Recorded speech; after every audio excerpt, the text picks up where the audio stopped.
सर्वे में सारा लोग जो है सो अपना खोया हुआ जमीन जो है सो पाना चाहते हैं। हम यह बात आपको इसलिए बोल रहे हैं कि आपके गांव में बहुत सारे ऐसे लोग होंगे जिनके पूर्वज जो है सो जमीन जो है सो खरीदे हुए थे या उनका खतियानी जमीन था और अगला व्यक्ति ने जो है सो उस पुराने समय में जो है सो कब्जा दखल कर लिया था, या आपके बाबा दादा जमीन बिक्री किए हैं 5 कट्ठा या जमीन ट्रांसफर किए होंगे 3 कट्ठा किसी अन्य कागजात के माध्यम से, और अगला व्यक्ति ने कब्जा जो है सो पूरा जमीन कर लिया। मान लीजिए कोई प्लॉट आपका 10 कट्ठा का है, आपके पूर्वज महज उसमें से 4 कट्ठा बेचे और बाकी सारा प्रॉपर्टी जो उनके बचा हुआ है, फिर भी जो केवाला लिए, जिनको आपके पूर्वज जो है सो जिस व्यक्ति को केवाला किए या अन्य कोई भी कागजात के माध्यम से उनको जमीन दिए, वह व्यक्ति जो है सो पूरा कब्जा करके बैठ गया। तो इस तरह का प्रॉपर्टी आपको कैसे रिटर्न मिलेगा? तो देखिए, इस तरह का प्रॉपर्टी आपको कैसे रिटर्न मिलेगा, तो हम तो जाहिर सी बात है कि जो बताए हैं उसमें क्लियर है कि जमीन का कागजात, इसका मतलब है आपके पास जो है सो उपलब्ध है। जमीन का कागजात या खतियान हो या केवाला हो या कोई अन्य कागजात हो जो आपके पास ऑलरेडी उपलब्ध है और जमीन कब्जा में नहीं है। जो बात हम पीछे बताए हैं कि 10 कट्ठा का प्लॉट है, 4 कट्ठा दे दिए हैं और 6 कट्ठा अगला व्यक्ति जो है एक्स्ट्रा कब्जा किया था आपके पूर्वज के टाइम में। अब वह जो है उस समय थोड़ा बहुत उसका जो है सो पैसा दे दिया करते थे। अब जैसे ही आपका पूर्वज एक्सपायर हुए, वह व्यक्ति सारा प्रॉपर्टी जो है सो कब्जा करके बैठ गया। जो भी कुछ जो होता था सालाना या 6 महीना पर पैसा दिया करते थे, वो भी देना बंद कर दिए। और इस बात की जानकारी आपको हुआ, अब चल के हुआ, जो हमारा जमीन बचा हुआ है और कागज भी सब कुछ सही है, तो वह जमीन अब हम रिटर्न कैसे ले? अगला व्यक्ति को जाते हैं कहने के लिए, तो वह कहता है कि तुम हमको रसीद दिखाओ, हमको कागज दिखाओ, यह हमारा जमीन है। बहुत सारे तरह तरह की बात करके आपको गुमराह कर देता है, गुमराह जो है सो कर देता है। फिर भी आपको जानकारी है कि यह जमीन हमारा है, तो कोई दिक्कत नहीं है। अब जो है सो बिहार में जमीन का सर्वे शुरू हुआ है, और कागज भी ऑलरेडी आपके पास है ही, चाहे खतियान हो चाहे दस्तावेज हो, कागज तो आपके पास है ही। अब अगला व्यक्ति जो उस जमीन पर कब्जा करके बैठा हुआ है, अब उसको आ जाएगा परेशानी। कहिएगा कैसे परेशानी आ जाएगा? तो परेशानी बहुत बड़ा आ जाएगा, और यह परेशानी का रीजन होगा कि आपके पास जो जमीन जायदाद के कागजात है और वह कागजात के माध्यम से आप जब अप्लाई कर देंगे, अपना दावा कर देंगे, अगला व्यक्ति जो प्रॉपर्टी कब्जा करके बैठा हुआ है उस पर आप अपना दावा कर दीजिएगा सर्वे में आवेदन करके, तो उसको आ जाएगा उसके बाद परेशानी। अब परेशानी आ जाएगा तो ऑटोमेटिक आपके पास आएगा। अगर आपके पास नहीं भी आएगा तो उसके पास जो जमीन का कागजात है उस पर जितना कट्ठा धूर या डिसमिल या हेक्टेयर लिखा हुआ है, आपके पूर्वज के द्वारा उसको जो ट्रांसफर किया गया है, जितना कट्ठा धूर या बीघा या डिसमिल या हेक्टेयर में जो जमीन उनको ट्रांसफर किया गया है, उतना ही जमीन जो है सो सर्वे में उसके नाम पर जाएगा। बाकी बचे जायदाद वह प्रॉपर्टी जो है सो आपके नाम पर आ जाएगा। यह कब आएगा? जब आप दावा कीजिएगा पुराने कागजात के माध्यम से, तब ये जो है सो आपको वह प्रॉपर्टी हासिल होगा। और नहीं तो चुपचाप अगर बैठ गए हैं ये सब जानते हुए कि अगला प्रॉपर्टी हमारा कब्जा किए हुए हैं और कागजबा भी हमारे पास है, और हम बैठ गए, कोई अप्लाई नहीं किए, और सरकार हमको जो है सो वो जमीन हमारे नाम पर कर देगा, बचेगा तो यह सर्वे में ऐसा नहीं होगा। अगर आपको प्रॉपर्टी लेना है तो आपको उस प्रॉपर्टी पर दावा करना होगा जिस प्रॉपर्टी में आपका हिस्सा निकल रहा है। आपका जमीन जो है सो दूसरे व्यक्ति जो कब्जा कर रखा है जिस प्लॉट खेसरा में, उस प्लॉट पर आपको दावा करना पड़ेगा।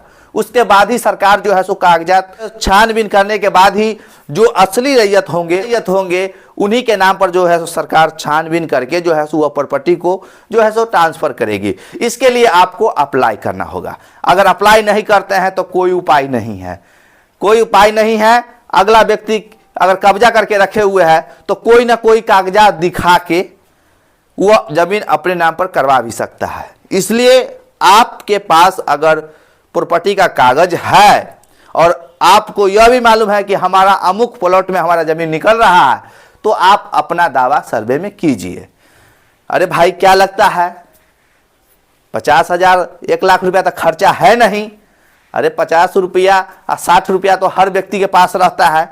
सिर्फ आपको जो है सो जानकारी सबमिट करना है ऑनलाइन के माध्यम से, या जो अमीन साहब है गांव में उनको जो है सो आप फॉर्म भर के दे दीजिए, वो आगे की कार्रवाई ऑटोमेटिक कर लेंगे।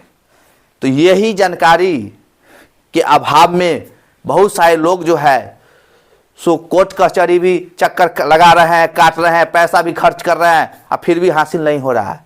अब चलिए पोजीशनों के बाद अब हम साथ में कहिए देते हैं कि पोजीशन कैसे पकड़ाएगा।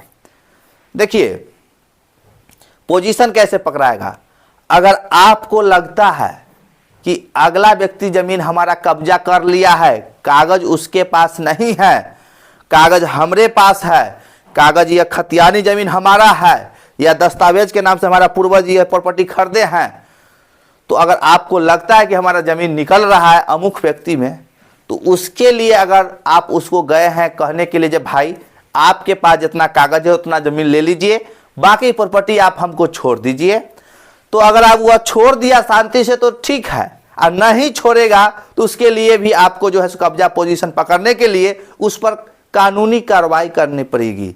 और कानूनी कार्रवाई कैसे कीजिएगा ये भी सुन लीजिए। आपको कुछ नहीं करना है, अंचला अधिकारी के यहाँ जाकर एक आवेदन देना है, और जब आप अंचला अधिकारी के यहाँ आवेदन देंगे तो वह आवेदन पर सुनवाई होगा, अगला व्यक्ति से कागज मांगा जाएगा और आपसे भी कागज की जो है सो मांग की जाएगी, और दोनों आदमी का कागज देखते हुए अगर अगला व्यक्ति वास्तव में ज्यादा कब्जा कर रखा है तो आप जो है सो उसी सीओ साहब का जैसे ही आवेदन कर रहे हैं तो वहां जैसे ही आवेदन करिएगा तो ये पूरा जो जानकारी हम बताए हैं ये जो है सो सुनवाई जो होगा सो जनता दरबार में होगा, थाना पर होगा। तो वहाँ जब सुनवाई होगा और ज़्यादा पोजीशन पकड़े हुए है और आपका कब्जा जो है सो नहीं है और नहीं छोड़ रहा है, तो वही जनता दरबार में आप एक आवेदन कर देंगे डायरेक्ट ज़मीन मापने के लिए। अरे जोखनी ज़मीन मापने के आवेदन आप कर दीजिएगा तो आपको जो है सो चालान भी मिलेगा, पैसा जमा जो कीजिएगा अमीन का फीस वह भी आपको चालान के रूप में उसका कागज रसीद मिलेगा, और वही जनता दरबार से अमीन साहब नियुक्त होंगे आपके प्रॉपर्टी नापने के लिए। और वह प्रॉपर्टी नापने के बाद अगला व्यक्ति के पास जितना जमीन का कागज है उतना उसको जो है सो दे दिया जाएगा, बाकी बचे जायदाद जो है सो वो आपको मिल जाएगा। और आपको जैसा ही जमीन नापी होगा और जो जमीन निकलेगा उस पर उस समय आप कब्जा दखल कर लीजिए। क्या बात है भाई, कब्जा दखल कर लीजिए। तो इस कंडीशन में आपको जो है सो कब्जा दखल भी मिल जाएगा, जो हम आपको जानकारी ये बताए हैं। तो देखिए ये सब प्रक्रिया जो है सो हम बता देते हैं, जो कम समझदार व्यक्ति हैं उनसे ये नहीं होने वाला, क्योंकि ज़मीन संबंधित जो है सो विवाद बहुत जटिल होता है। अगर एक बार फंस जाता है तो जल्दी से सुलझता नहीं है। तो इसलिए दोस्तों तो इसमें आपको जो है थोड़ा जो है सो बारीकी से काम करना पड़ेगा, समझदारी से जो है सो हर प्रोसेस करना पड़ेगा, उसके बाद ही हासिल होगा।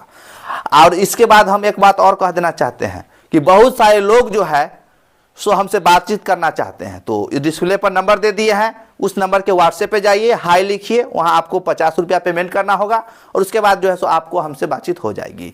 तो ये जानकारी जो हम आपको दिए हैं, जो अभी पूरा जानकारी जो हम दिए हैं कि आपके पास कागज रहने के बावजूद भी जमीन कब्जा दखल में नहीं है, तो कब्जा दखल कैसे होगा, जब आप सीओ के यहाँ आवेदन दीजिएगा, जब अगला व्यक्ति कागज नहीं दिखा रहा है तब, और उसमें आवेदन जब दीजिएगा तो वो ऑटोमेटिक जो है जनता दरबार में सुनवाई के लिए चला जाएगा, और वहां जाकर जो है दोनों व्यक्ति से जो है सो पेपर की मांग होगी, और पेपर के अनुसार से जो है सो अगर आपका हकीकत में जमीन निकल रहा है तो उसी जो है सो जनता दरबार में आप जो है सो एक आवेदन दे दीजिए जमीन पैमाइश के लिए, और जैसे ही पैमाइश के लिए आप पैसा जमा करेंगे तो वहाँ से जो है सो सरकारी अमीन आएंगे और कब्जा पोजीशन जो है सो नाप कर जो है सो दोनों आदमी को जो है विवाद को जो है सो सुलझा देंगे, और आपका कब्जा दखल नहीं है तो कब्जा दखल भी जो है सो उस समय हो जाएगा। जब नापी होगा, पिलर कराएगा, आरडी बनेगा तो ऑटोमेटिक है जो कब्जा दखल हो जाएगा, तो उस समय आप कब्जा कर लीजिए। तो इस तरह से अगर आप जो पूरा प्रक्रिया करते हैं तो कागज आपके पास ऑलरेडी है और पोजीशन नहीं है तो पोजीशन भी आपके अंदर आ जाएगा।